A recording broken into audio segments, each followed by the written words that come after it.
Hello guys, my name is Golden Boy and my real name is Clinton.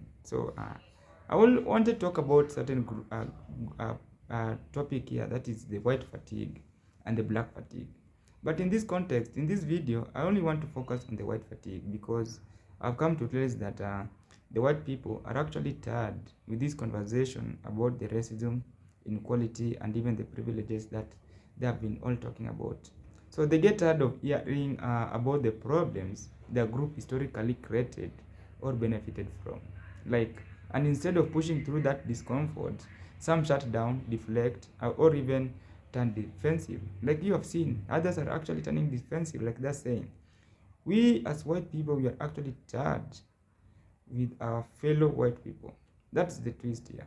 So lately, there's a twist here about the white fatigue, that it has been bringing that the white people are getting tired of their own. Some are even fed up with the right, with the far left extremists, the MAGA meltdown, the conspiracies, from explaining to other white folks why racism is still real. So why diversity isn't an attack, and why the world doesn't need to go back to the good old days. So this is what we want to confirm here. So white fatigue has always been a real conversation. The people are trying to give out that they need to go to the good old days where some of them actually benefited, which weren't good for everyone. So it is like an internal family drama.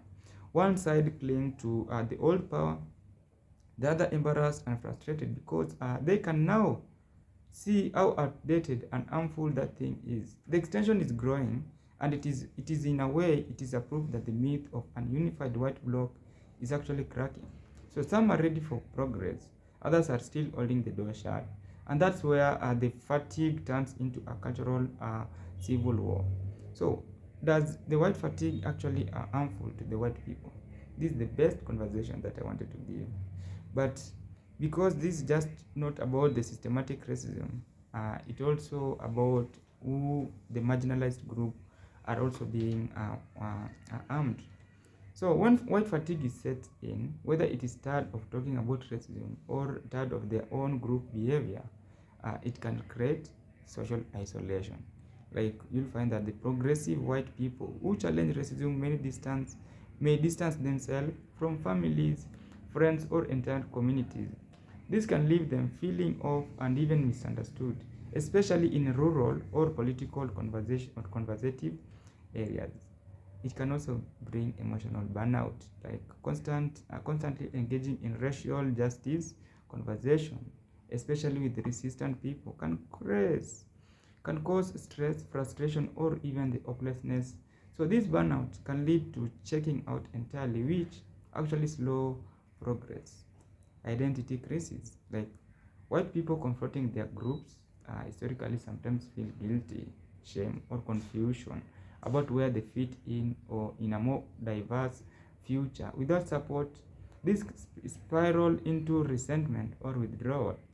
Political polarization, like fatigue, can push some white people into echo chambers. Instead of staying in a hard but necessary conversation, they retreat to space where there is no one who is challenging their worldview, like making them more vulnerable to extreme divisive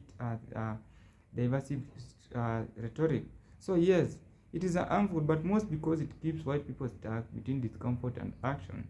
If they can lean into the fatigue instead of working through it, they risk emotional stagnation, strained relationships, and being manipulated by fear-based political. So that's all I had for you in the video, and I hope you also have listened to how these two groups are actually giving their conversation about this white fatigue, I quote. So see you in another episode. My name is Wokai Kives, and yes, if you like the video, you can subscribe, comment, like, and even share the video.